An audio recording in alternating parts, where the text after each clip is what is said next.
Insurance fraud in the UK has hit epidemic levels. It's costing us around £2 billion every year. That's almost £6 million a day.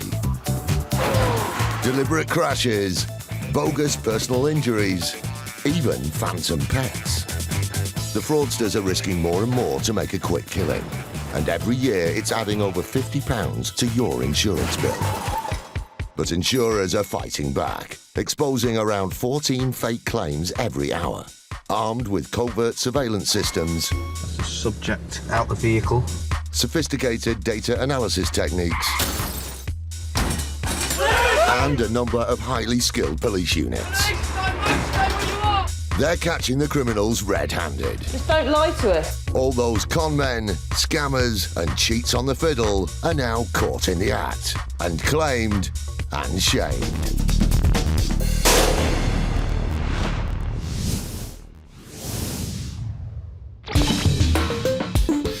Coming up, a bus company pulls out all the stops. A blue Nissan Almera pulled out in front of it, and then the driver slammed on the brakes in front of the bus. A claimer goes completely overboard with a personal injury claim. The claim was a substantial figure in excess of £500,000 for his ongoing losses. And IFED are on the trail of a suspected crash for cash criminal. Well, they've got an intercom with a camera on their door, which isn't really fitting with the area or the premises, is it?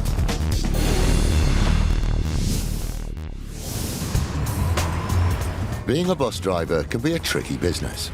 There are just under 200,000 casualties a year on British roads. 1 in 40 of these involve a bus or coach. Buses provide an important service, so drivers are highly trained to be amongst the safest motorists in the world. But when accidents do happen, it's not always the bus's fault. This incident involved our 301 service, which runs from Peckham to Waterloo. It was in the summer, 6 p.m. in the evening, and our bus was proceeding along the road when a blue Nissan Almera pulled out in front of it, and then the driver slammed on the brakes in front of the bus. In a matter of weeks, the bus company received a claim from the Nissan driver for £3,500. Abellio didn't hesitate in investigating it. The circumstances were quite peculiar. As a matter of course, we did everything that we usually do, contacting the call centre, filling out the incident report. Luckily, each bus is fitted with the latest technology. On average, across our fleet, we've probably got about 12 cameras, but it can go up to 15 cameras on some of our double decks, and the minimum is probably about 10 on a single deck. They cover all the angles, outside and inside. There's not anything that you won't be able to see when we've got an incident. They watched the CCTV footage back, and what they saw rang alarm bells. The Nissan car pulled out in front of the bus and then started to travel slowly. The bus driver had to slow the bus down to increase the distance between the two vehicles. The Nissan in front then suddenly slammed on his brakes, and the bus went into the back of it.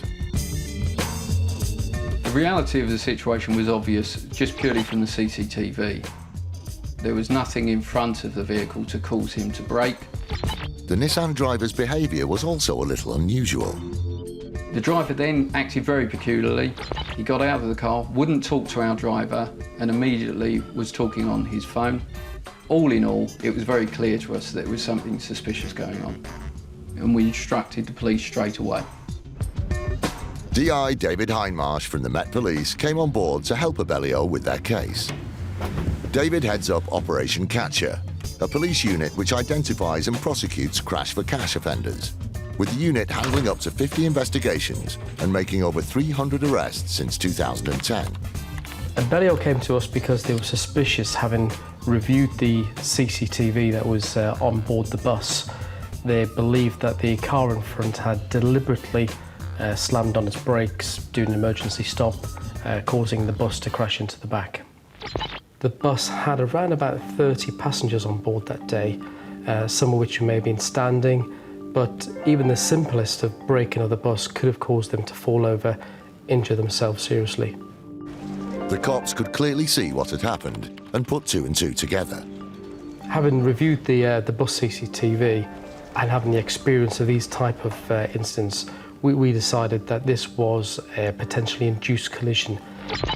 It had been deliberately induced so that the car in front of the Nissan Almera driver could defraud the insurance company, i.e. get some compensation. Suspicious that this was an attempted crash for cash accident, the Nissan driver was called in for questioning. He was interviewed under caution and on tape. The allegation was put to him that this was a deliberate act for the purposes of claiming off the insurance companies. He denied this. He simply said the bus had been driving too close to the back of his car and had actually collided with him. The fraudster was convicted at Woolwich Crown Court of dangerous driving and fraud by misrepresentation. He was disqualified for 12 months and given 100 hours of community service. This result was a good result for us. It's good that the jury recognised that this was in fact a cash for crash and believed the bus driver, because they are difficult to prosecute. There were 30 passengers on board that bus. Any one of those could have been seriously injured or even killed. I'm happy that he's actually now got a criminal record and will think twice about doing this thing in future. A lot of thought goes into making the claim after the incident. People sometimes think they can get away with it, but given the equipment and given the investment that the bus companies have put in, it's highly unlikely that they will ever succeed. Coming up, a claimer doubles his chances with his insurance claim. The photographs that were supplied as proof of the damage that were caused looked remarkably similar. And a claim for a piece of jewellery loses its glimmer. Either he had lost 2 bracelets, or the bracelet that was lost on this occasion actually didn't exist.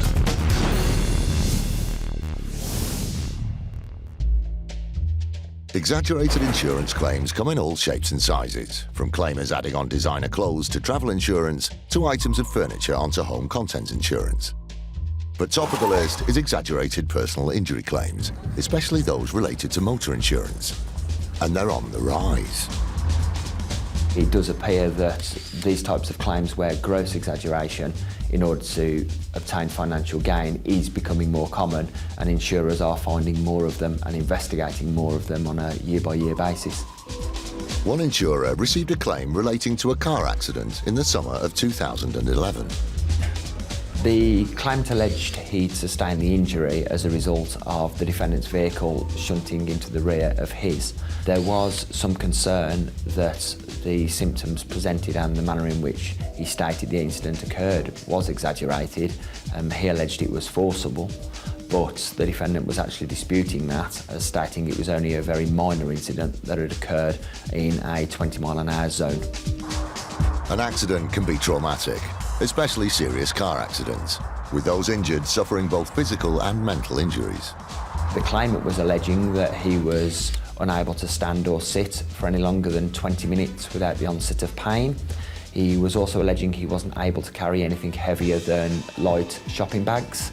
And in addition, and most importantly, he was unable to work and had actually had to give up his job as a direct result of the injuries he suffered.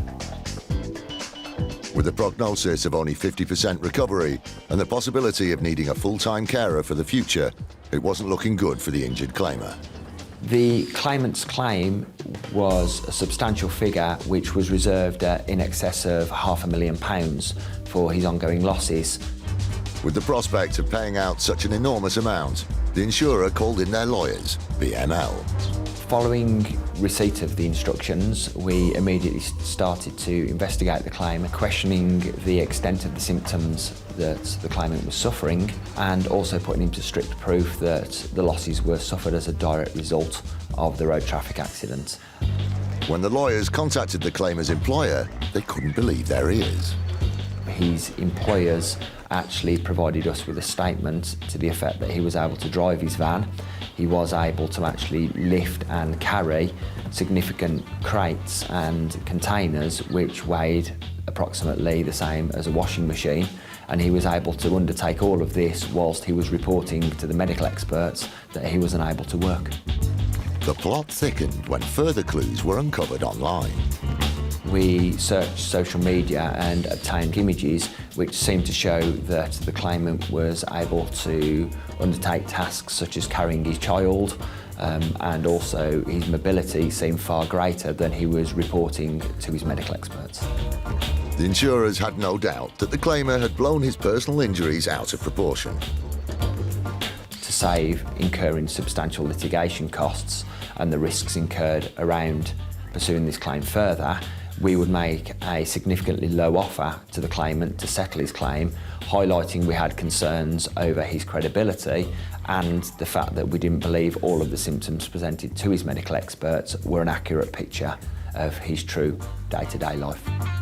Realising that he'd been caught out, the claimer was willing to negotiate his claim.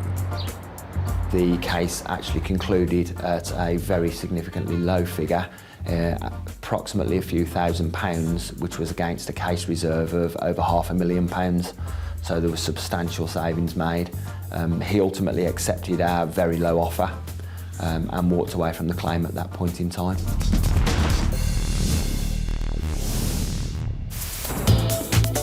In January 2012, the City of London Police joined the fight against insurance fraud by forming an elite squad known as IFED, the Insurance Fraud Enforcement Department.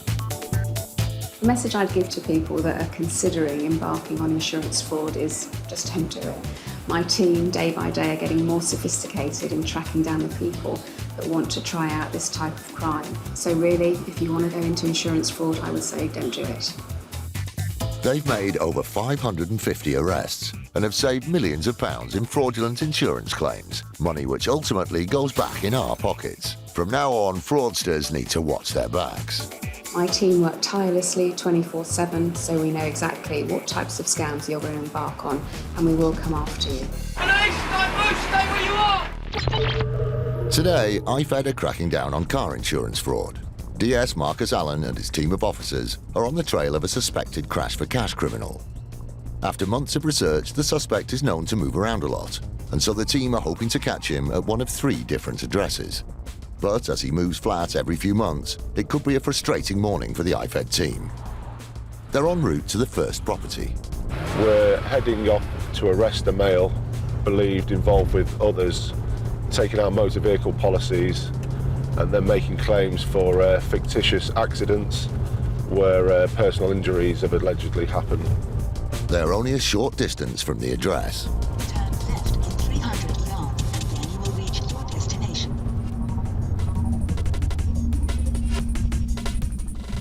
They arrive at the first address and have parked around the corner so as not to tip the suspected criminal off.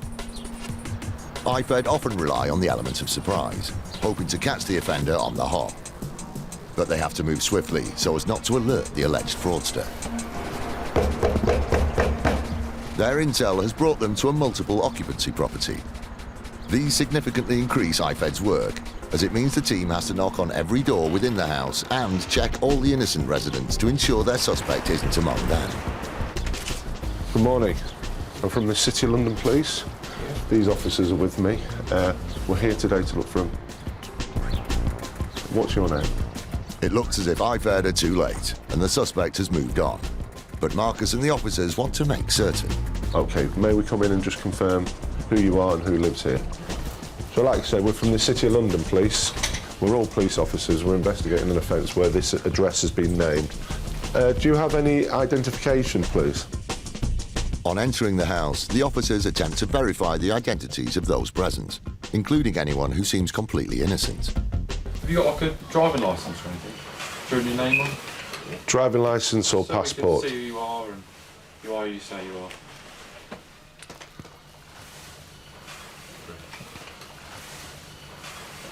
Thank you. OK, yeah, fine. From the officers' inquiries, the occupant's identification checks out. I'm satisfied that the persons here aren't connected and that the male that we're looking for has actually moved out of the address. So we're going to finish off taking details, reassure them, let them know that there's no police involvement with them, and then move on to the next address and look for the suspect there. IFED waste no time in getting to the next property, hoping to be hot on the heels of their suspect.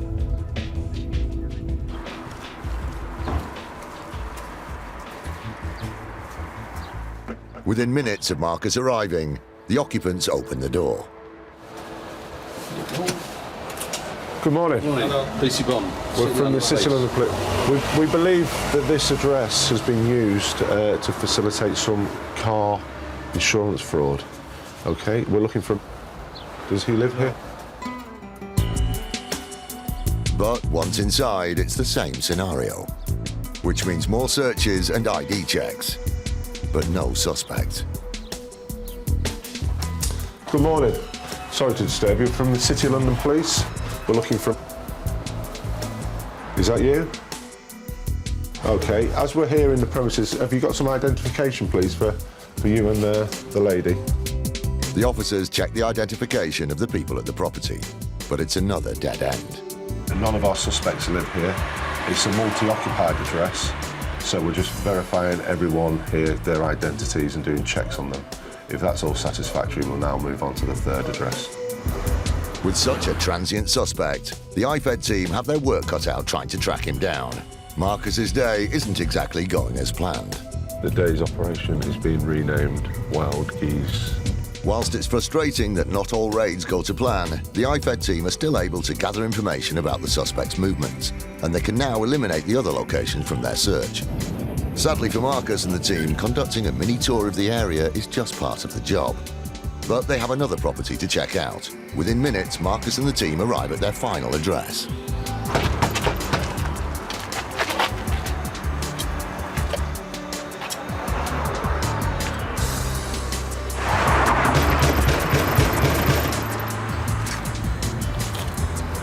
Anything?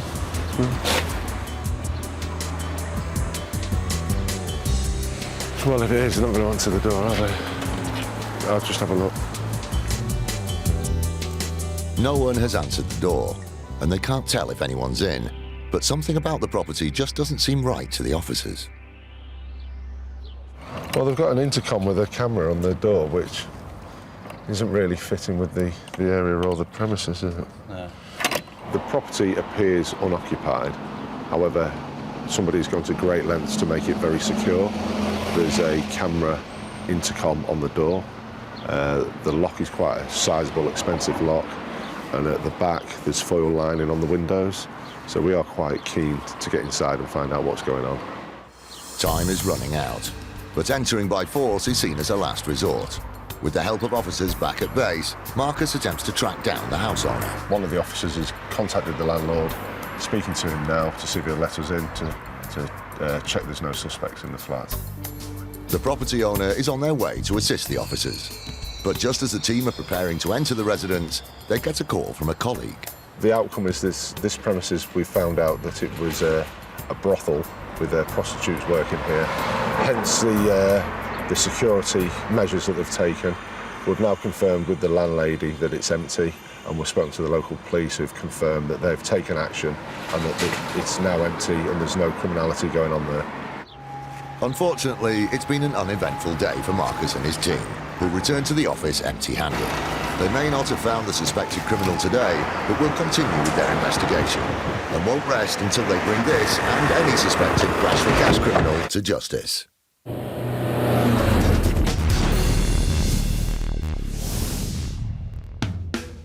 Accidents happen all the time in the home, from spillages on carpets to accidents with a hot iron, which is why accidental damage is one of the most common reasons for making a claim on home contents insurance.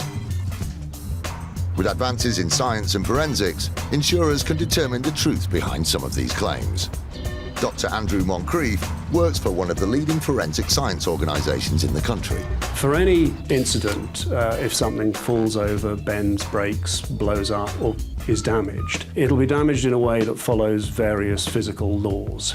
And those laws are often predictable, often easy to study. If we come across something which seems to suggest that those laws have not been followed, then it implies human intervention. In his time, Andrew has helped investigators with many accidental claims on home insurance, from spills of nail varnish on sofas to bleach and glue on carpet. But one spillage crops up more often than others. Paint spills are an interesting claim for us or an interesting type of claim for us to investigate, because when you drop a tin of paint, it will spray itself around the room and over the furniture in some sometimes quite unpredictable ways. When we're faced with a paint spill, either on site or via photographs, then once again we'll be looking at those patterns, which should follow fairly predictable physical laws, and we'll be looking to see whether or not the pattern is consistent with what the claimant is saying happened. There are quite a number of fairly clear indicators with paint spills that they've actually been done deliberately by a human hand rather than accidentally. However, the use of Andrew's forensic skills by insurers for household accidents doesn't stop there. With an incident such as a claim for a damaged computer or a damaged television, we'll look at things like stability. Is it possible for the thing to have fallen off from where it was positioned? We'll then look at the surface that it's landing on, the height it's falling, and we'll try to tie that in with perhaps with test results from other items to see what sort of damage we expect from the impact that's been described to us. We'll also, of course, look at the number of impacts, because most things, if they're falling accidentally, only do it once. And we'll look at it and we'll see whether the damage to the television is consistent with the manner in which it's supposed to have fallen. And don't be fooled into thinking that a small claim won't be given the same attention by an insurer as a claim for thousands. It's actually quite difficult to simulate an accident perfectly, and the more complicated the accident, the more difficult it becomes. If we dig deeper and deeper and deeper into the incident, then there will nearly always be something to indicate that the claim has been created deliberately. But it's interesting because the amount of money that an insurer is willing to spend is sometimes considerably more than the actual value of the claim. If they find that they really do want to make a point, then we're sometimes funded really rather well to carry on looking deeper and deeper into a particular incident. Not only do people sometimes exaggerate their claims, but they also duplicate them. Insurer QBE received 2 claims related to a TV that were remarkably similar, with a faulty picture hook being at the centre of both claims. In the claim that was presented, it was alleged that the picture hook from the product was faulty and that it had fallen from the wall and damaged a TV casing. When the claimant submitted some photographs to support their claim, QBE thought everything seemed to be in order. The claim was submitted for reimbursement of the cost of replacement of the television, and QBE settled that case for the sum of £500. However, 12 months later, another claim landed on their desk. In 2012, QBE received a further claim for a faulty product, which was a picture frame.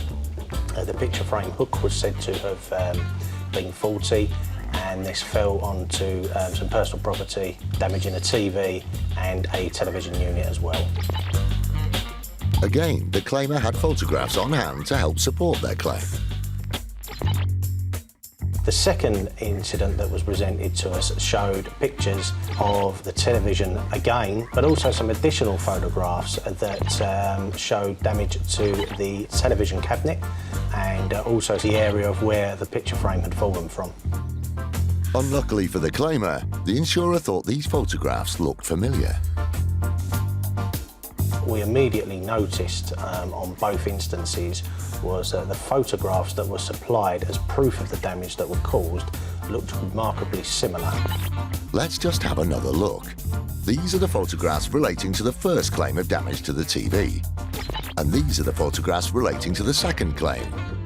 Yes, remarkably similar, I'd say. Although we could tell visually that the pictures looked the same, it still wasn't, in our opinion, enough to prove that they exactly were. The investigator had a few tricks up their sleeve and sent the photographs off for further examination. We forensically examined those pictures and we looked at the metadata that sits behind them, the metadata being almost a footprint of the image taken at a point in time. The photographs that were similar, that we suspected, did in fact show the same date stamp as the original claim that QBE had received. The claimer had been caught out, but the insurer wasn't happy just to give him a slap on the wrist. We felt we had enough evidence there to the criminal standard of proof, and that decision was taken then to refer the matter to the police, more specifically to the Insurance Fraud Enforcement Department. The Insurance Fraud Enforcement Department, IFED, didn't hesitate in calling the claimer in for an interview, where he held his hands up. He explained that the pictures that he had submitted in the second case were indeed from the first incident. That was a case that had been made by a previous partner of his for the faulty picture that had fallen. The claimer had the old photographs still on his camera. Now he had a new girlfriend, he thought he would use these pictures to his advantage. The claimant had indeed made his girlfriend phone QBE because he didn't feel he was able to portray himself well on the telephone and thus continue the claim that he'd made. The first claim was indeed genuine, but as the claimant had admitted that the second claim was fraudulent, he was given a police caution. He thought it was an easy way to make a claim. Unfortunately, we were able to quickly identify that the second case from that claimant was indeed a fraud.